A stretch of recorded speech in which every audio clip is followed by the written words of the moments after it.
You are listening to Leaders and Legends, a podcast featuring some of Indiana's most fascinating men and women whose impact has shaped our state, our communities, and us. Join us as we discuss their imprint on our history. Leaders and Legends is brought to you by Veteran Strategies Incorporated, your local veteran business enterprise specializing in public relations, media relations, public outreach, crisis communications, and digital photography. My name is Robert Bain, Principal of Veteran Strategies, former Deputy Chief of Staff to Mayor Greg Ballard, and Communications Director for the Indiana Republican Party. I'm honored to be your host for our discussion. You are listening to Leaders and Legends presented by Veteran Strategies and sponsored by the Girl Scouts of Central Indiana. Today our guest is former IU basketball star and Mr. Basketball for the state of Indiana in 1998, Tom Coverdale. Thank you very much, Tom, for joining us. Thank you, Robert. Thanks for having me. Well, we're having you on specifically to talk not only about IU basketball and your experiences with Coach Knight and various other things that you've accomplished on the hardwood, but you were, I'm going to call you the best shooter on the team that went to the final game in 2002 when IU eventually lost to Maryland. That incredible run, which included an upset of Duke, who number one seed and the defending national champion. And as most of us in the state of Indiana, unless they're bitter Purdue fans, were cheering your team on, we just simply couldn't believe it was happening. And at one point, Tom had the most famous sprained ankle in the country. And we'll talk about somebody who actually asked you about that, a celebrity, a few months later. Tell us a little bit about your love for basketball, when you started playing. Is it kind of a typical Hoosiers story? You know, it really is. I grew up with two older brothers that were 5 and 7 years older than me. So, you know, I was that annoying little kid that wanted to play with their older brothers, and basically my mom made them let me play with everything they were doing outside. So that's really how I got into athletics, because my family was so into athletics. So growing up, you know, I played football, baseball, basketball, a little bit of soccer, and I really just fell in love with the sport of basketball, and it really just continued to grow and really grew up an Indiana basketball fan. So I was one of those kids that would, you know, throw the remote at the games and watched it with my family, and just, you know, was totally into, you know, the Bob Knight era of Indiana basketball as a child. Were you, I'm guessing you're born in 80? Yeah, 1980. So are you old enough? You're obviously not old enough to remember the 81 team, but the 87 team, I'm sure you were cheering on? Yeah, that was one of my first memories of really just falling in love with the NCAA tournament and IU basketball. So in 1987, IU won the national championship, I think 74-73 over Syracuse, and featured an All-American, an all-time Hoosier basketball hero, Steve Alford. Did you find him an inspiration or an idol? I mean, you're about the same height, could both stroke it, you know, both played in the backcourt. Yeah, it really started with him, but at that point I was only 7 years old, so it was really just the team and just falling in love with Indiana basketball. I would say in the early 90s, when I got closer to 11 and 12 years old, the teams of Damon Bailey, Calbert Chaney, and that whole group is really what set it over the edge, and I knew, you know, my ultimate dream was to be able to play at Indiana. At Noblesville, was it considered much of a basketball school? I mean, you've got kind of traditionally great basketball high schools, Marion and Carmel, and, you know, various other ones. Cathedrals had good runs, and back in the day it was Anderson and those sorts of places.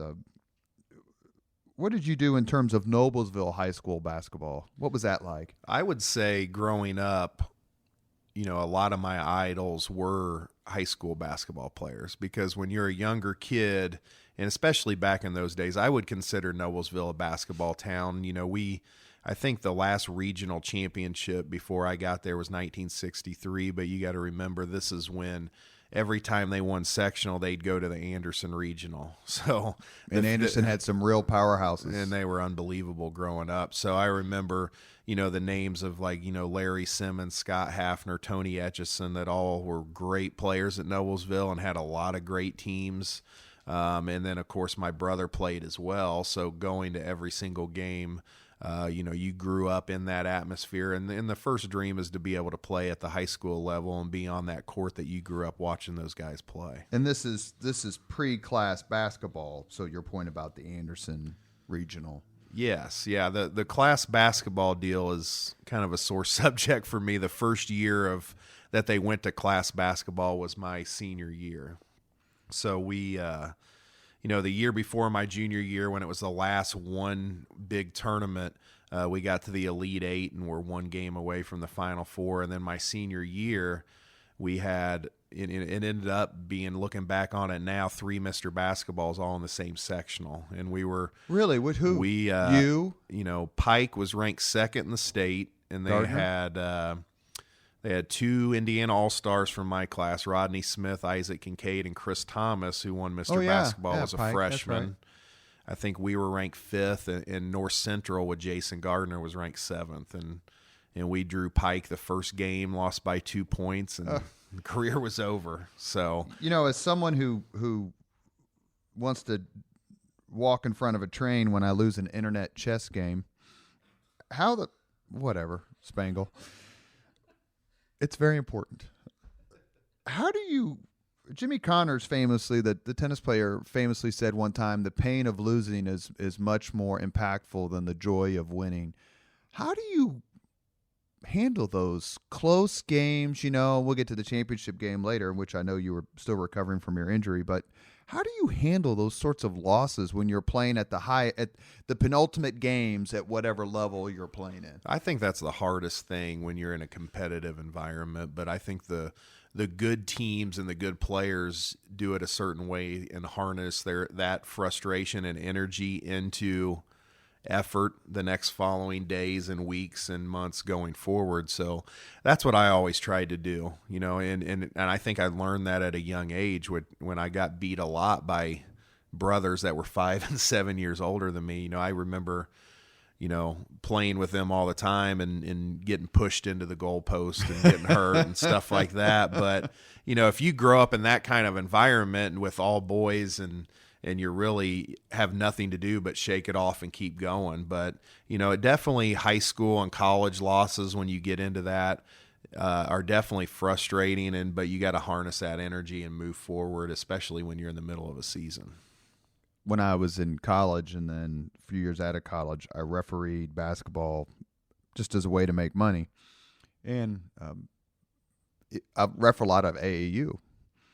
And the intensity of AAU basketball and the importance of AAU basketball isn't perhaps appreciated by people who aren't involved with the sport. How hard is it to play in those leagues, to play in those games, whether it's AAU or another club, and not take it so seriously, especially when your parents are screaming their heads off? Is it just something you just ignore? Or is it something you're like, look, I need my mom or dad to kick me every once in a while? Well, I think when you're trying to get to the highest level, you kind of embrace it. I'm not talking about the parents yelling at you from the stands, but the overall environment. I was lucky enough. I'm of the opinion that AAU basketball has changed so much, kind of for the worse, in my opinion. If you look at some of the coaches today, and I was in college coaching for 6 years after I got done playing, and I can see kind of, the coaches. There are a lot of great AAU coaches in the state of Indiana, but when I was in the South and worked in Louisiana and Texas, a lot of these coaches don't have the same basketball mindset that, it's kind of what can I get from these kids, which is really unfortunate. And when I was growing up, we had the same group of 7 to 8 guys that we, were 7 or 8 of the best players in the state in my class. And our coach was J.R. Holmes, which is a Hall of Fame coach from Bloomington South High Very School. Famous. Just became the all-time winningest coach in Indiana high school basketball. So when you go, it just shows how fortunate I was through my youth that, I had a high school coach in Dave McCullough who's going to be a future Hall of Famer, And then every summer I'm being coached by J.R. Holmes, who's already a Hall of Famer. And that just kind of shows the difference, I think, of the landscape of AAU basketball. Before, when I was growing up, it was a lot of high school coaches that were involved. And now I think it's a lot of individuals that have other jobs that aren't involved in high school basketball. It's more of a parent scene. At any level of your play while you played, did you ever feel any sympathy for the referees? Not during the game, especially if my brothers and friends tell me all the time that you never committed a foul your whole career in your head, which I disagree with sometimes. Yeah, the phrase is never fouls and always gets fouled. That's right. But, I got along great with officials when we were winning, but if we were losing, I definitely could be an sometimes. And I admit it's a tough now game. that I'm done. I mean, it's a tough gig. As a matter of fact, I think in the Indy Star, a couple of months ago, there was an article that the pool of refs are shrinking, and they attribute a lot of. I mean, they don't pay very well. Obviously, I made either $15 a game, $25 a game. It just depend on what I've refereed, and that people are tired of being screamed at and yelled at, and that the overall culture of the games is deteriorating. Maybe that's society as a whole, and it's just mirroring it. Is there any point in which you thought, you know what, I know this game pretty well, and I'll just don the black and white stripes and show them how it's done? And not at one time have I ever thought about being a ref. Because you didn't want to deal with Tom Coverdale? Yeah, I didn't want to deal with people like myself when I played. But no, in all seriousness, when I got done with coaching, it got to a point where it was kind of, what are you doing? I would go back down south, and the only thing I was thinking about was when it was the next time I'm going to get home to see my family and friends. Then I went through a period of time where my mom passed away in 2010, and it was kind of, a looking in the mirror moment for me of what's most important. So that's when I got out of coaching, came home, and I don't regret for a second getting out of coaching or the game, because I know I had done it for such a long time. Now, your priorities change, and that's family and kids and being able to spend time with them. And, up until about 6 or 7 years ago, I really didn't have a weekend free my whole life. And now I believe it. I think people take that for granted. When you're in coaching and you're playing, you're either working out or practicing 6 days a week, even in the off season, whether it's recruiting or working out while you're still at school. So having that free time is definitely something I don't take for granted now. You are listening to Leaders and Legends, presented by Veteran Strategies and sponsored by the Girl Scouts of Central Indiana. Our guest today is 1998 Indiana Mr. Basketball, Tom Coverdale, Mr. Basketball of New Mexico, and Mr. Basketball of Delaware. Who gives a damn? Mr. Basketball Indiana, that's a significant honor. Tell me what it was like when you were told that you received the honor, and some of the people you talked to who received the honor before, because there's a whole lot of incredible, amazing basketball players that came before you. Yeah, I mean, it really started after my junior year when I thought, and my high school coach talked to me about the chance that you have a chance to win this if you have a really good year. And, they used to, I think they still do it, but they had the junior all-stars play the all-star team. And I was picked, they had a core 6 that went north and south, and then they picked 6 players in the south and 6 players in the north, and that's how they made the 12-man roster.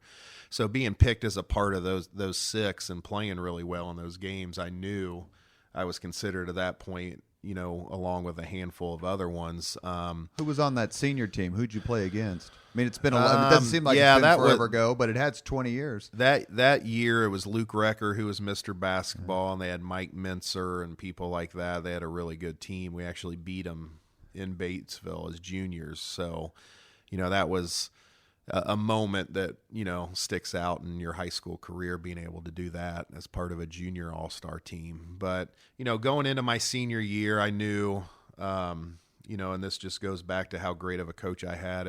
If we accomplished all of our team goals and had a really good year, the individual stuff would take care of itself. So, actually how I found out was I was on my senior year spring break in Panama City with all my high school friends that I grew up with. And I knew that Saturday was the top 40 workout before I left. And, the head of the All-Star committee just said, hey, I need a name and number. If you are the winner, we're going to call you Wednesday night. And if you're not, I'm going to let your coach know, and your dad or your coach will call and say that someone else got it. And so, of course, all my friends have everyone who's in Panama City from our high school in our 2 rooms. I think there was about 25 to 30 of us there just waiting on the phone to ring, and we got the call, and it was, something I'll never forget, celebrating with a lot of the friends I grew up with playing basketball from when I was like 5 or 6 years old. And is there an event where former Mr. Basketballs are there? I mean, do they have like reunions, or how do you ever get together, that sort of thing? There really isn't a set, thing that where Mr. Basketballs get together, but however, it is cool when you run into certain guys that have won the award, like Dave and Billy Shepard from Carmel, who I've met, and then some of the more recent ones, like Gary Harris and people like that. So it is obviously, it's an unbelievable honor to be a part of that. As far as a set thing where we all get together, I don't think there's anything like that. Who finished second? Do you remember your year? It was Maynard Lewis, who went to Purdue, and Queth Dewaney, who went to Syracuse. And do you get anything for the award? I mean, you get the number 1 jersey, I know, but is there anything else that you get? Yeah, they give you a Mr. Basketball ring, which I still have at home. Did that make a difference in how, as we move on to your college career, did that seal the deal, do you think, in some ways, for Coach Knight to recruit you to IU? No, I got offered from Indiana after my junior year. So I had committed to Indiana the summer before my senior year. So it was already set that I was going there before that award came out. One of the things that people seem to be critical lately of IU basketball is their inability to recruit and retain Mr. Basketballs from the state of Indiana. Do you see, I mean, Romeo obviously is a exception. I think maybe Cody Zeller was the last one before then. How important is it for IU to retain what is a disproportionate amount of in-state talent when it comes to basketball?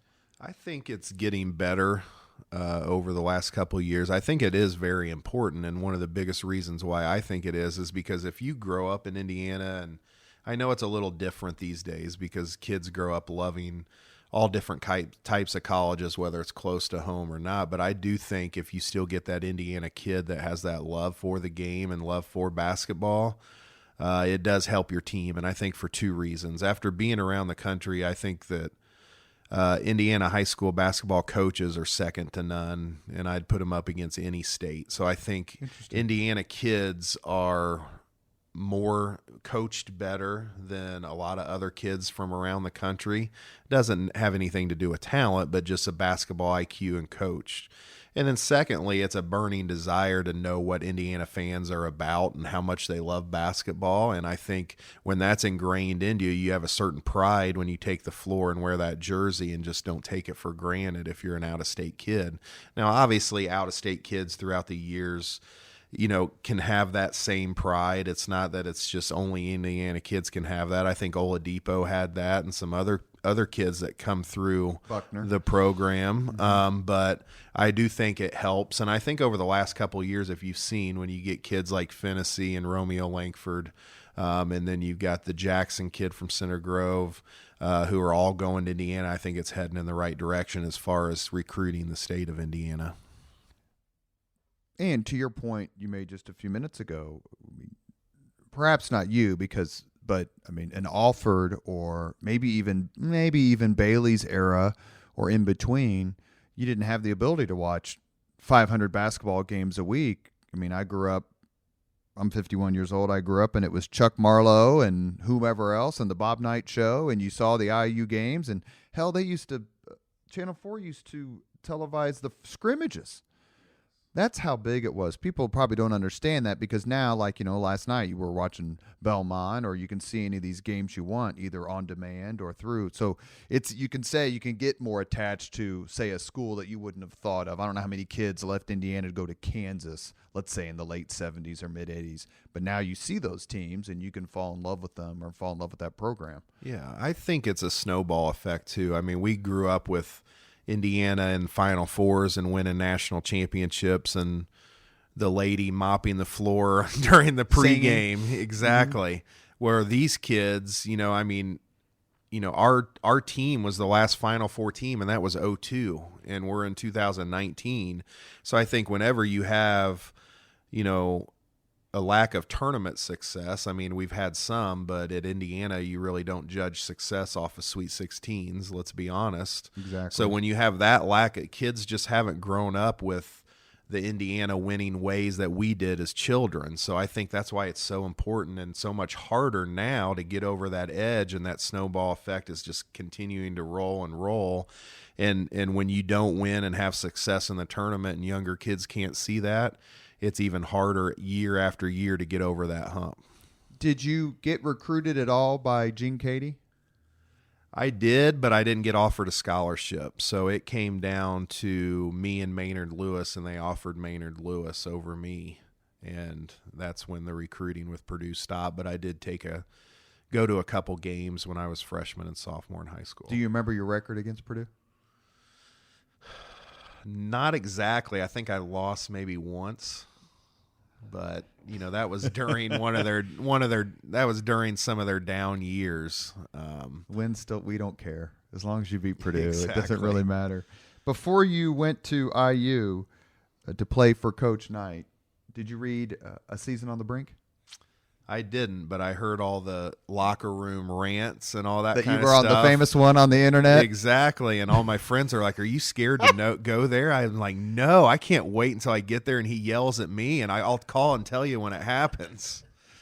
We can't repeat the famous locker room rant, which I believe was after the freshman year of the Cheney and Greg and Pat Graham class, where Knight it's like 45 seconds long, but you'd think it was 4 hours long.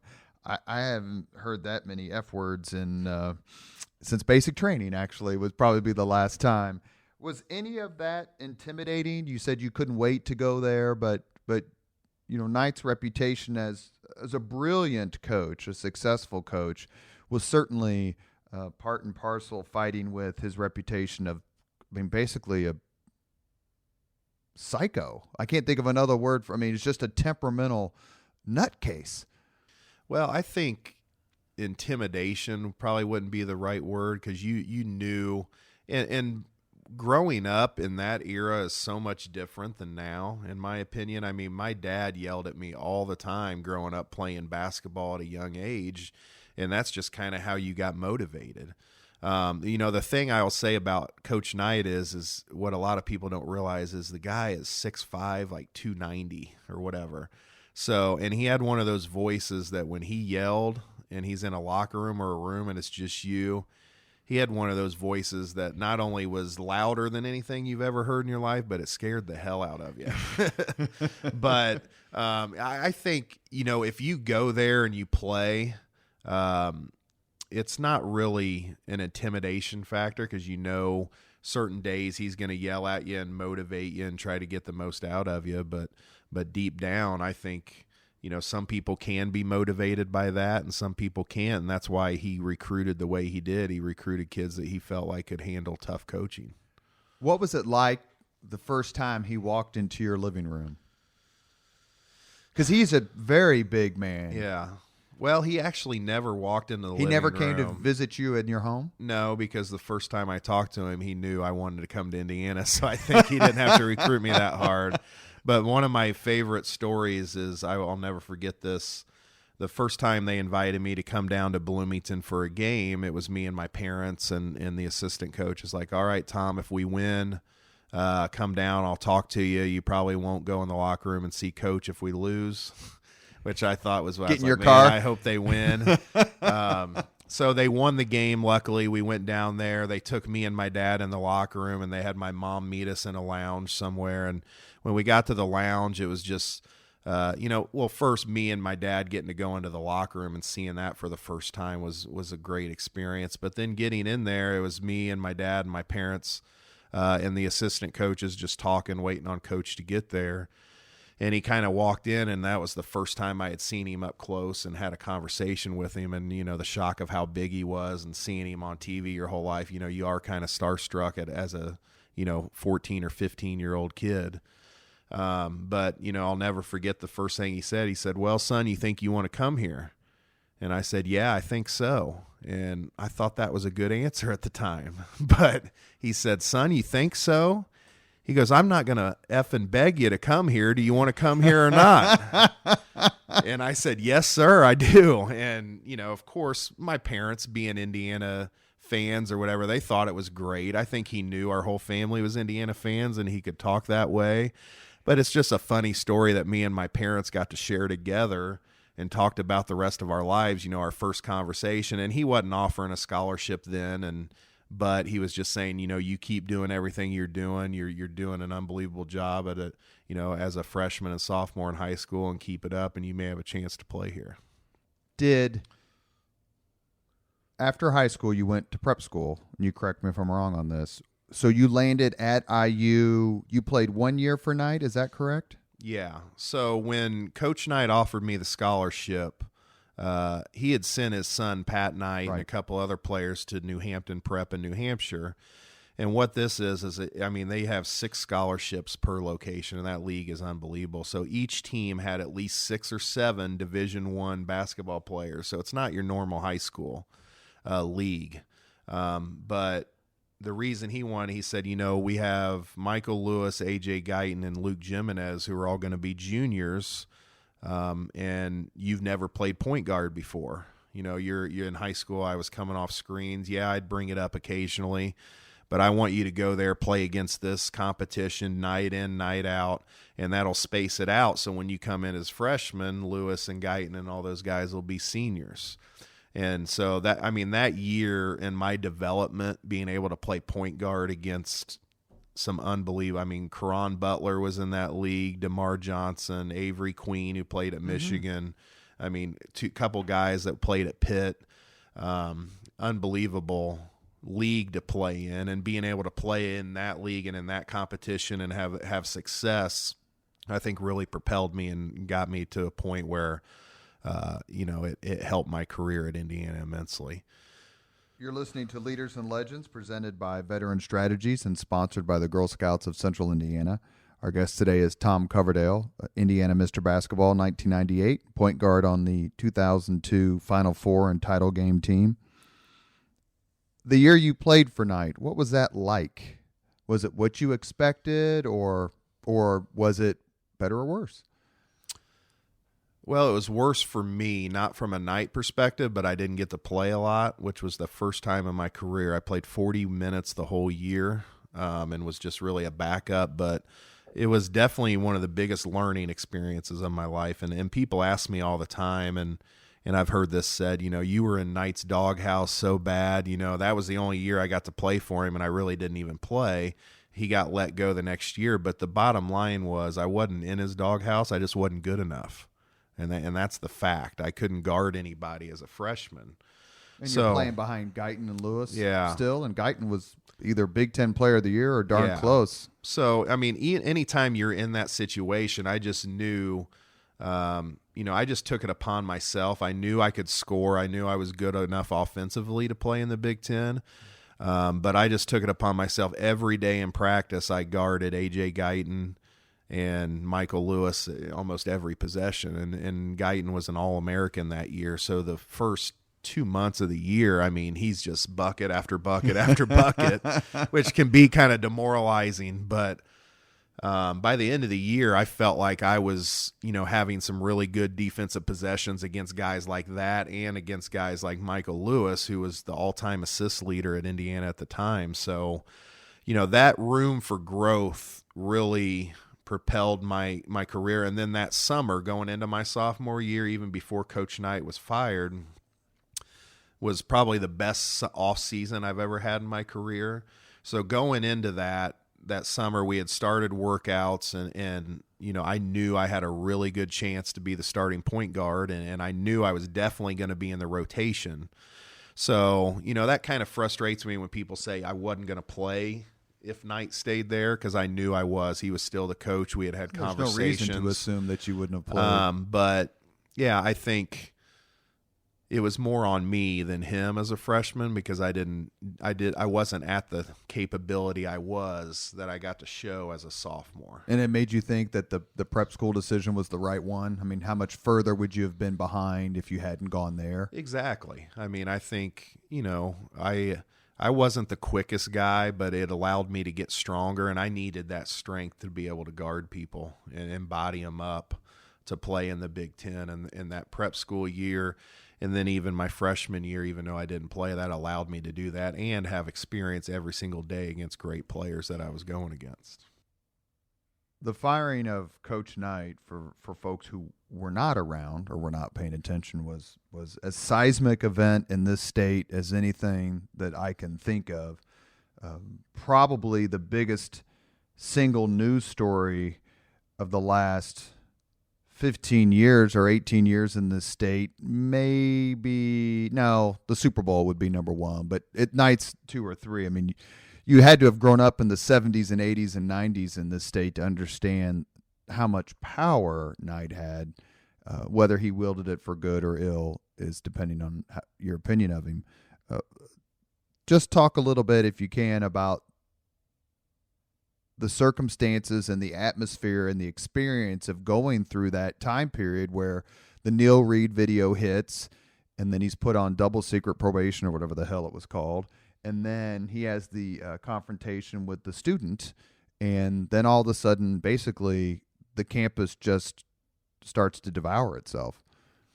It was a crazy time, to say the least. And I think, looking back on it, even when the stuff happened with the kid and he supposedly grabbed his arm, when we're on the team and playing, we're still thinking nothing's going to they're not going to get rid of Coach. There's no way.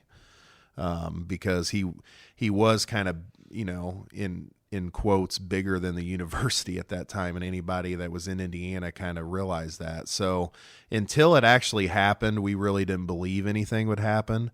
And then I think we were in shock just like everyone else. So, then all the riots starting on campus, and for the first time we're all together at a house looking at each other, and we don't even have a coach. So then things just started happening so fast. There's the anger of 4 or 5 guys that are saying, I'm definitely transferring. I'm getting out of here. Who else is going? Where do you guys want to go? And I'm sitting there as a freshman that played 40 minutes, and I'm like, where the hell am I going to go? I'm definitely not leaving. I loved Coach Knight and wanted to play for him, but I grew up an Indiana fan as well. And after not playing your freshman year, there's no way. I could have probably left and went to a mid-major or another school, but nothing at the caliber of Indiana. So there's never once I thought about leaving. So you had that aspect of it, and then you had, okay, who's going to be the next coach? We're so close to the season. September, as I recall. Yeah, is it going to be? They're not going to bring in someone from the outside, so then you start having conversations with the assistant coaches, and you had Coach Davis and Coach Treelord, who Coach Treelord had been a head coach before, and that's who I was really close with at the time.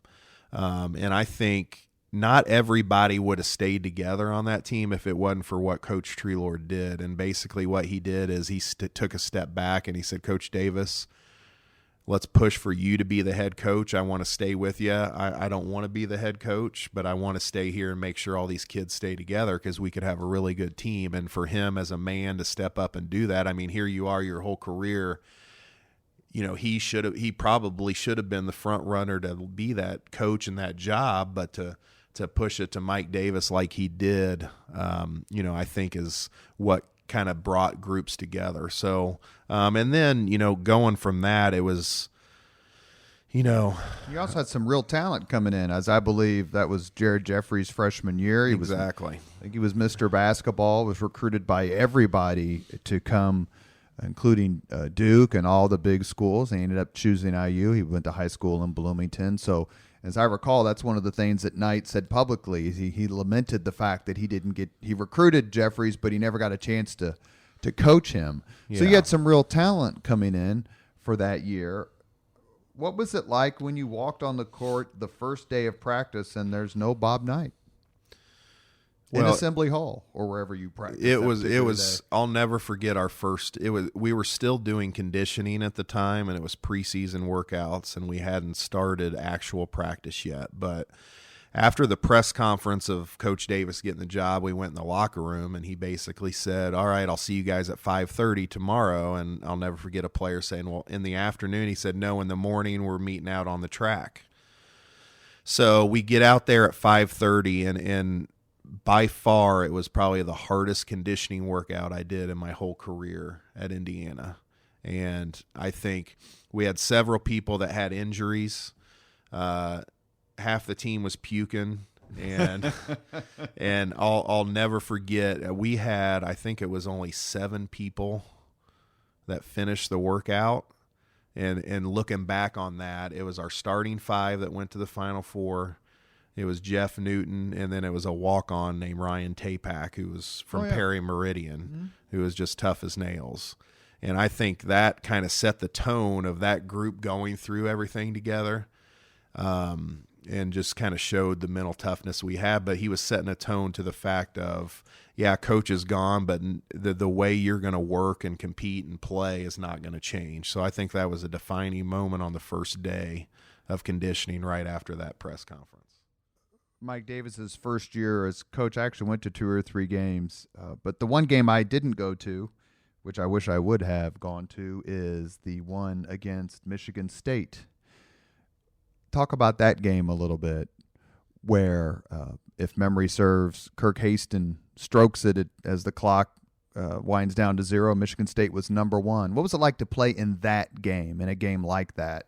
It was, I've told this story before, but it is a funny story. It went from the most excited I've ever been in my life up until that point to the most terrified I've ever been. And let me explain why. So we obviously run that play. Haston hits an unbelievable shot, hits a 3 at the buzzer. We win by 1. So he's sprinting down to the other end of the court, and I'm the first player to get to him. And I jump. We both jump in the air, and we kind of tackle each other, and we both fall to the floor. So we're literally both on the ground, on our sides, basically face-to-face looking at each other, screaming like in excitement. Well, the next thing you know, the whole team jumps on top of us, and then they stormed the floor.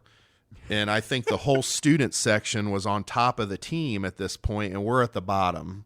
And the only thing we can see is it's pitch black, and we can still kind of see each other's faces.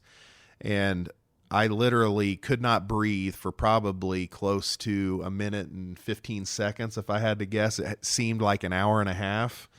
And luckily, we had an assistant coach named Ben McDonald, who's about 6'5". Yeah, he's a big guy. 2% body fat and probably weighed 240. And the next thing I saw, I swear it was right before I was getting ready to pass out, and he's just throwing kids off of the pile. And we jumped up, and me and Haston kind of looked at each other and took the biggest breath. And then we just started hugging everybody like it never even happened because we were so excited. But that is what I remember from that game. But again, that was the first time I was a part of a game where we beat a team like that and actually was on the floor and playing. So that's a moment I'll forget. I'll remember for the rest of my career. And it may be safe to say that game, that win against what was a dominant Michigan State team, may have allowed Coach Mike Davis to stay another year or get the contract that he ended up getting. When you started the 2001-2002 season, did you think you had the talent to win the Big Ten championship, which you ended up sharing, and have the talent to go deep in the NCAA tournament? I think we did because if you remember correct, my sophomore year, we were a 4 seed in the tournament and had a really good, end of the year. So we got to the Big Ten championship game in the Big Ten tournament. So going into that year, even though we had lost Kirk Hasen to the NBA, we knew Jeffries was going to be even better as a sophomore. We had almost everyone else returning. So we knew we could be good, but the beginning of the year didn't turn out that way. We started out 7-5, and I'll never forget me and Jared Odell having a conversation. And at that point, I forget exactly how many years it was, but the big thing at Indiana is we've been to 17 or 18 consecutive NCAA tournaments.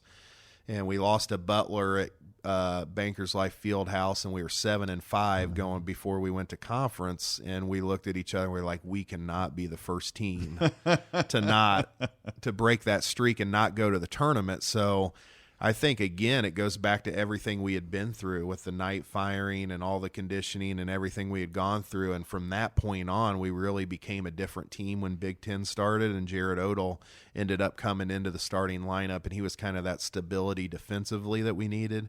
He wasn't the best scorer in the world. He could when he needed to, but talk about a defensive player that was just in the right position at the right time that allowed us to be more aggressive on the perimeter, I think was a big factor.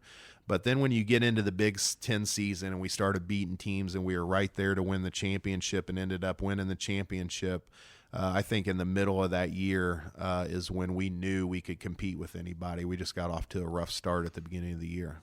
Correct me if my memory's failing, but my favorite game of the Big Ten season was at Assembly Hall, where you all absolutely lit up Illinois, where I don't know how many threes you guys stroked, but it was an incredible number, and everyone was hot. What's it like when because Illinois, they act like they win all the time, and they hardly ever win, but they're starting kind of a good run for their program, and you guys, it was like 88-52, or it was just a colossal beatdown. What's it like when you're hot, for lack of a better term, and everyone's hitting it? It's a really good feeling as a team, but when it's in Assembly Hall, it's the best feeling in the world because anybody that's been to a game there knows, especially a big game. If you look back at those years, Illinois, they were a number 1 seed that year. They were really good. They had, Frankie Williams, a Big Ten Player of the Year, and a bunch of guys, and Bill Self as the coach. So they were really, really good. I think they were ranked in the top 5 at that point.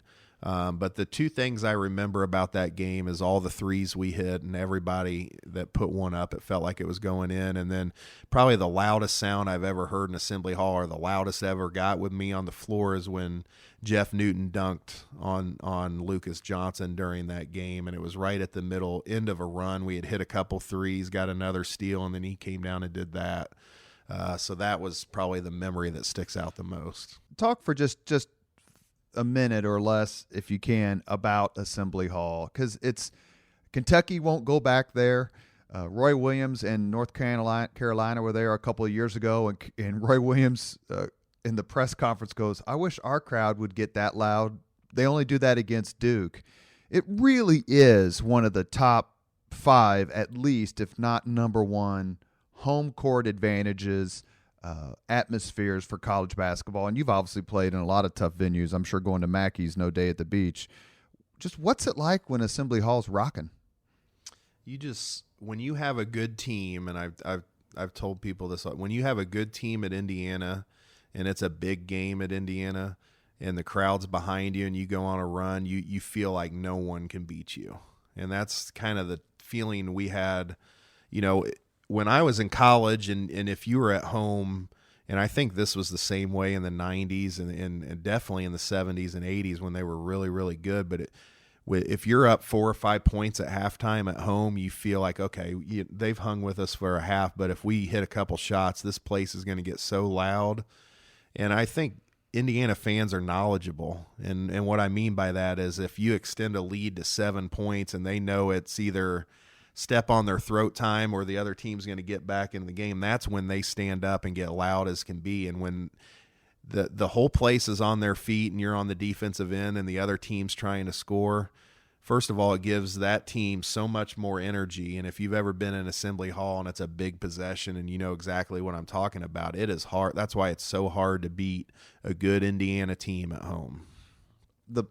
The best game I ever went to at Assembly Hall was the Zeller Oladipo team. It was their freshman year, I think, where they beat Ohio State, they had beaten Kentucky, number one. Were you at that game where they beat Kentucky? I don't think so. Were you watching the TV when Watford hit the shot? Well, I blame that on my wife. I was at a wedding of her friend. Just stop there. And I didn't get to watch it, but saw the highlight. So Rachel. We went on, my kids and I and a friend went New Year's Eve when they beat Ohio State, and Ohio State was ranked number 2. And it was so loud. My kids were looking at me like, and they'd been to Colts game and Pacers game, but I just told them both, I'm like, that's why you're here. It was absolutely deafening. The crowd just, because they felt like the resurgence IU's back, had beaten Kentucky. And I had never been in an environment with so much noise where it felt like the crowd was just willing the team, like this young team, to finally come back, and IU basketball is going to be where it was in the previous decades. I can only imagine what it's like to walk on off that floor after a tough game and win. At the same time, what's it like to walk off that court after a tough loss? You feel like you let the crowd down, or what would be the emotion? I think walking off that court after a big win is probably what I miss the most about college athletics, just because, it starts back of growing up wanting to play there and then having the opportunity to actually do it, just being so blessed to do that. But then being fortunate enough on top of that to be a part of a really good team and win games like that and experience that is what I miss the most, just because Assembly Hall is such an amazing place. And like you talked about, if you've ever been in the environment where it's that loud and that exciting, it's something that you're going to miss the rest of your life. And then on the other side, as a loss, at that point in our career, it was, like I'll take for instance, it was the game that cost us the outright Big Ten championship. We lost to Wisconsin at home, and Jeffries didn't play because he hurt his ankle the game before, and we lost that game at home by 2 points. And walking off that floor, it's disappointing as a player too. But you also feel like you let an opportunity slip away, and you can feel it in the crowd and the fans and everything too, just the disappointment. At that point, they weren't really mad at us. They knew we gave a good effort, but definitely demoralizing. But like we talked about earlier, it was more of, that's what motivated us to keep going and not let that happen again. Do you go back to games very often? I've been to several since I moved back home. I didn't get to go to one this year. But I've definitely been back to about 3 or 4 since I moved home about 6 years ago. So it's just tough with kids and life and everything, but it's definitely fun when I do get to go back. In 2002, you guys, as I recall, again, correct me if my memory's failing, in the Big Ten tournament, lose a game to Iowa on the miracle shot from Wrecker. Is that correct? Yeah. So we'll move on from that. So you'll go into the tournament. You win a tough first-round game. Your second-round opponent, maybe it's like Old Dominion or someone who had upset South Carolina. UNC Wilmington. Wilmington, and they had beaten USC. And so you're playing you're I think a 5 seed, and you're playing a lower seed. You win that game. So now you've won the first 2 games. You're in the Sweet 16 in the East region, if I recall, and you draw defending national champion, number 1 seed, Duke. What were you thinking? Like, is it David and Goliath time? We can do this. We got enough talent. Or is it don't get embarrassed? Or what was the emotion playing? Because Duke was, like it seems to be every year, was on an amazing run of talent.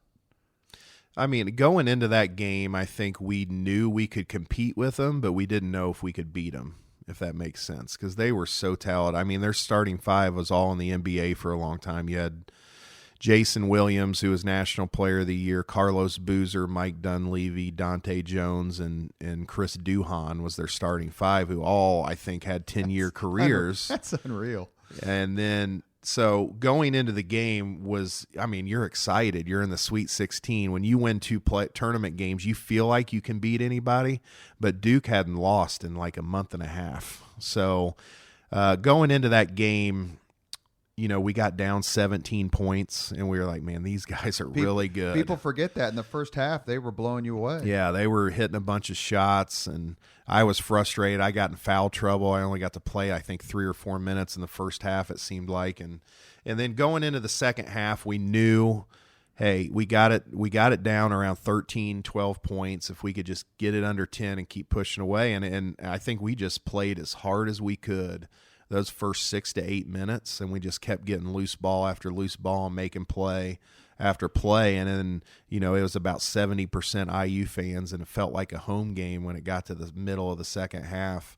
And, you know, if you're ever in a NCAA tournament environment and the lower seed starts making a run, it is like a home game for that lower seed. And that's a great point. And the momentum just kept going and going and going. It didn't matter how much talent they had. We just got it close enough and made enough plays at the end to win it. As I recall, Jared Jeffries was particularly effective and strong in that second half. Yeah. Who was your, you know, I would say your best player, certainly your most heralded player, but he really took it to him. Yeah, he was the key to that team because every single game, the first couple possessions, we were throwing it into him in the post, and we knew no one in the country could guard him one-on-one. So we would throw it into him, see how teams guarded him. A lot of teams would double, and then he would kick it out every single time, and we had shooters all around him. And he was heavily recruited by Duke. It came down to Indiana and Duke, and he picked Indiana. So when we threw it into him, they weren't doubling him. They thought they could handle him one-on-one, and I think he ended up with 26, 28 points, something like that. So forgive me for bringing this up. So we don't want you to feel like you're back at the Hanoi Hilton, but we got to ask. You're up 4. Duke has the ball. Play great defense for 99% of the Duke possession. Jason Williams, who was, I think, the number 2 pick in the draft that year, squares up, shoots a 3, gets fouled by Dane Fife, and the ball goes in. So take me through the time after the foul took place and before the free throw was shot. It went from excitement to like we just won this game to hearing that whistle, seeing it go in. And if you've ever been yelled at by your parent and you get that big lump in your throat and you can't swallow, that's exactly what I got. And it immediately sunk to your stomach. But then at that point I was like, you know what? I remembered he wasn't a great free throw shooter. I went straight up to Jeffries and I said, look, if he makes this, get it out really quick, and I'm going to be standing past the free throw line and just throw it to him because there were still about 3 or 4 seconds left. And I think that's what probably caused Jeffries to just stand there and let Boozer get the rebound, which is probably my fault. I was going to ask you about that, but I remember watching it, and I remember watching it in my living room, and by then I'm assuming, you know, anyone who watches sports was tuned into the game for various reasons. I felt so sorry for Dane Fife, who was a remarkable player. The IU fans loved him. He was Mr. Basketball in Michigan, as I recall, but comes down to IU to play for Knight and was such a fan favorite. And I just kept thinking, oh my God, not this kid. Don't become the Bill Buckner of IU basketball. So was it, I'm going to kill you, or I'm going to put my arms around you, or you're going to walk home? What was some of the emotion, you know, I in between I did not feel sorry for him at all at the time. I wanted to kill him. And I think Jared Jeffries later said he was going to lock the locker room door and just beat the hell out of him if we lost that game. And I've told Dane a couple times, like, do you realize how lucky you are? Because if we lost that game, as close as we were, he might have been the Buckner and a guy that would have been, you know, an Indiana, you know, punchline for years to come. Luckily, it didn't come to that. But again, that's just Dane, the way he played. He had a motor about him that just never shut off as far as playing hard. He jumped at a guy and contested a shot when he never should have, but he was trained in his mind to always do that. And luckily it didn't affect us. So Jay Williams goes up. She was not a good free throw shooter, to your point. He goes up. He misses the free throw. The ball, to your point about Jeffries, basically just falls into the hands of this brute, for lack of a better term, Carlos Boozer, who was just this massive kid, 6'9", like 270. The ball falls right to him, right underneath the basket, and he bricks this crib. What are you thinking when you see Boozer get the ball and go back up to shoot it? Because then they would have won. It's not Jay Williams shooting free throws to tie to go to overtime. It's Duke winning by one potentially on Boozer's missed shot. Is it just sheer horror? It was. I mean, it all happened so fast, and it was so loud in that place that I couldn't. It was like you're out of breath when you see he got the rebound.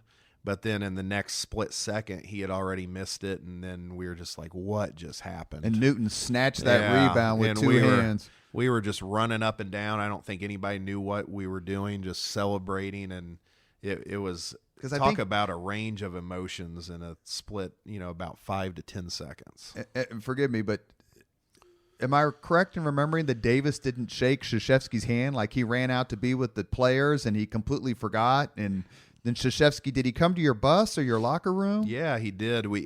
Davis just ran straight on the court and started celebrating with us.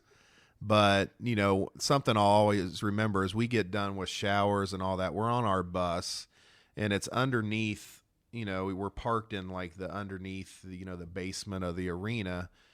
And I don't know why they do this, but literally the Duke bus is right next to us, and you can look in and see their whole team. Like we're literally probably 5 feet away from them. So we're trying not to be just complete jerks and be celebrating, but we're so excited. They're all sitting in there, and we're just kind of looking like, look at all that talent sitting over there. Can you believe we just beat them? Hundreds of millions of dollars in pro money. Yeah. Yeah. They got the last laugh with their bank accounts, but at that moment, we felt like we were better basketball players. Because Jeffries was the only first-round pick from that team. Yeah, he's the only one that ever played in the NBA on that team. And people forget that Krzyzewski coached at IU. He was an assistant coach for Knight in the 74-75 team. They went 31-1 and then lost to Kentucky in the regional final due to Scott May's broken arm. Yeah. So he must have some residual affection for IU. I think that's come out in subsequent times when he's brought his team to Bloomington. What did he say when he came on the bus? So we're sitting there, and he just stepped on the front of the bus, and it got real quiet because all the respect that everybody has for the man, and he just said, "Hey, I just wanted to tell you guys firsthand, congratulations. You guys are by far the toughest team we played all year, and I'll be rooting for you. Good luck." And he just walked off the bus. And we all just kind of looked at each other. And that was a lot of class. Because when you lose a game like that and you're favored to win the whole tournament, for him to take the time to do that, I thought was pretty incredible. Especially considering that school had fired his mentor and former coach, Bob Knight.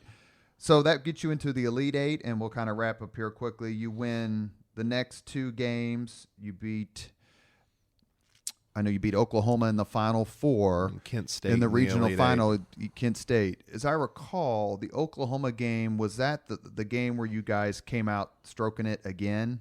Or was that more Kent State? One of the 2 games you guys came out and just made like 10 3-pointers in a row. Yeah, that was the beginning of the Kent State. Okay. And I think that was the perfect team to play after beating Duke, because that's the team that beat us in the first round of the tournament the year before when we were a 4 seed. So it was easy to get up for that game when they had knocked you out of the tournament. But that was a really good team. They had really good guards, and then obviously Antonio Gates, who ended up being Hall of Fame football player. But it was definitely the perfect team to play in that moment.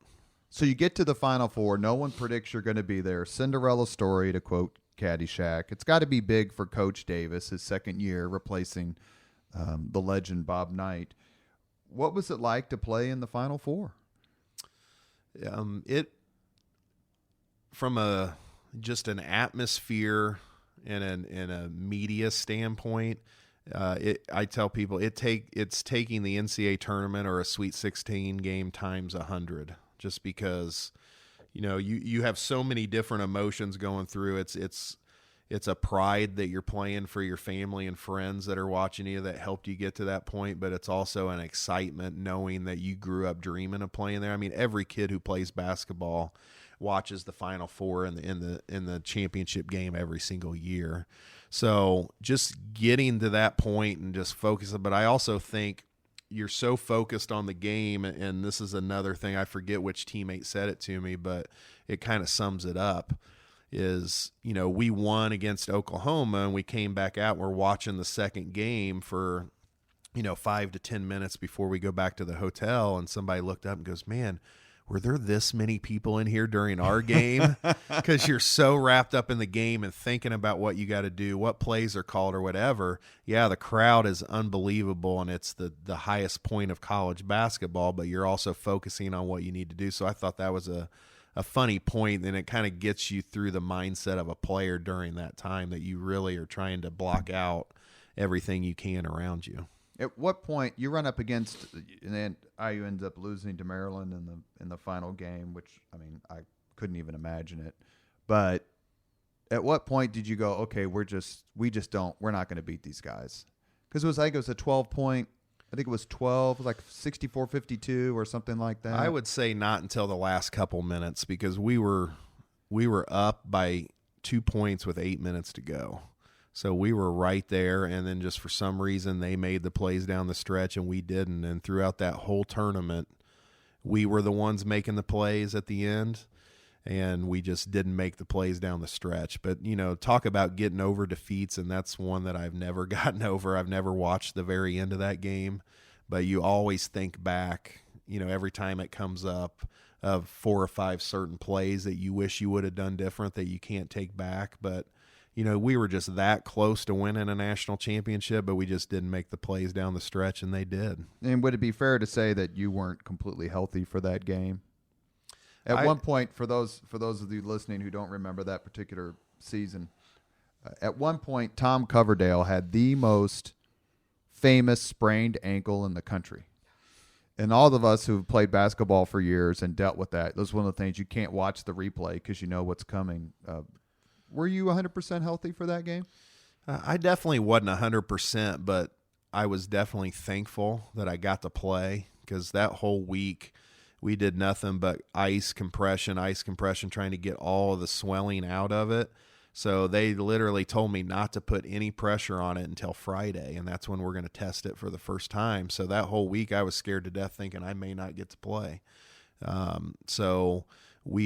When I finally tested it and they did that, I was just thankful I was able to get to play, because looking back, if I was able to get to a Final Four and then had to sit out, that would have been devastating. Alan Henderson, paging Alan Henderson, God love him.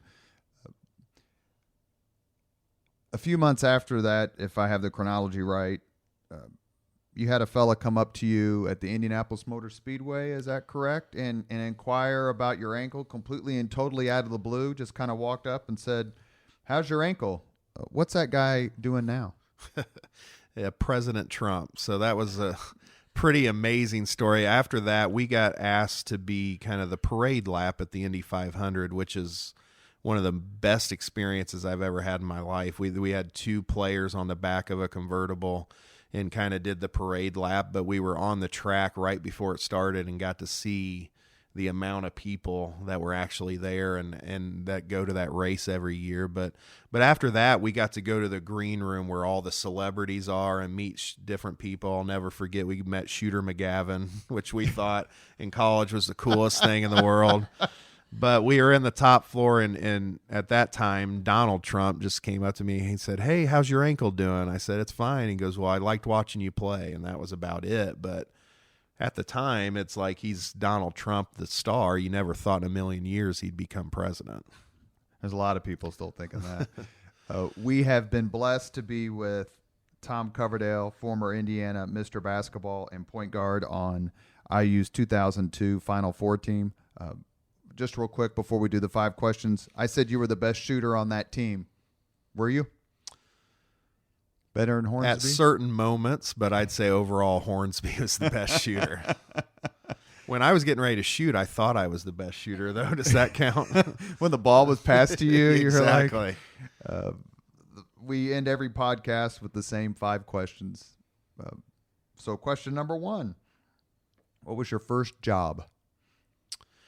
Working the clock and keeping track of fouls at a Sunday basketball league at Noblesville Boys and Girls Club. Was it Alfred said he learned how to count on a basketball scoreboard? That's how he learned. What was your first concert that you paid for? Horde Fest, where they had a bunch of different. It was the first time I talked my parents into letting me go with my brother and all of his friends, and I think this was back in like 93 or something like that, and it will always be Deer Creek to me, so it was Deer Creek. If you could recommend any book for someone to read, which book would you recommend? Extreme Ownership.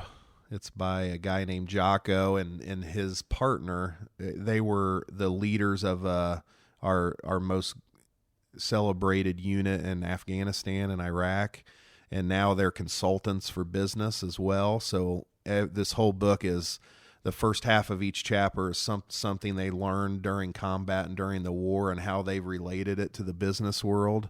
And it's an amazing book, Extreme Ownership. If you could witness any event in history, be there as it happened. This is going to sound weird, but I would be there the day JFK got shot, because I'm still a big conspiracy theory and I want to know what happened. So you want to be in the school book depository? I want to be there and see if Oswald actually did it. Or would you rather be on the grassy knoll? I would probably have 2 or 3 friends, and we'd have every location scouted out and videotaped, so we would know every single thing that happened. And very quickly, your theory is magic bullet or hidden gunman?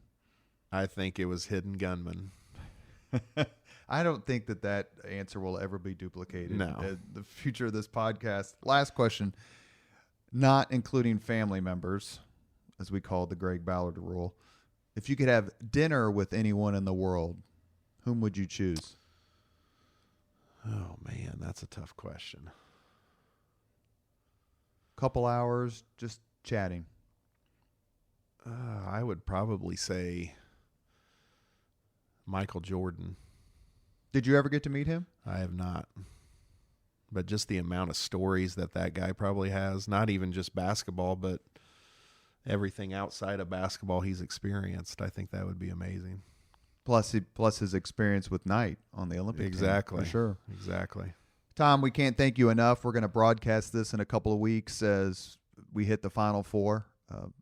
All of us who are IU basketball fans are in awe of your grit and determination and your basketball acumen, and you brought a lot of joy to a lot of people, and we can't thank you enough for your time today, and good luck. And please tell Rachel, and that's Rachel Coverdale of Coverdale Consulting. So if you need any social media or marketing or PR help, please get a hold of Rachel. Thank you very much for your time today. Thanks for having me. It was a good time. Thank you very much for listening to Leaders and Legends, brought to you by Veteran Strategies Incorporated. If you want to contact us about this program or our menu of public relations services, please send us an email at robert@veteranstrategies.com. That's robert@veteranstrategies.com.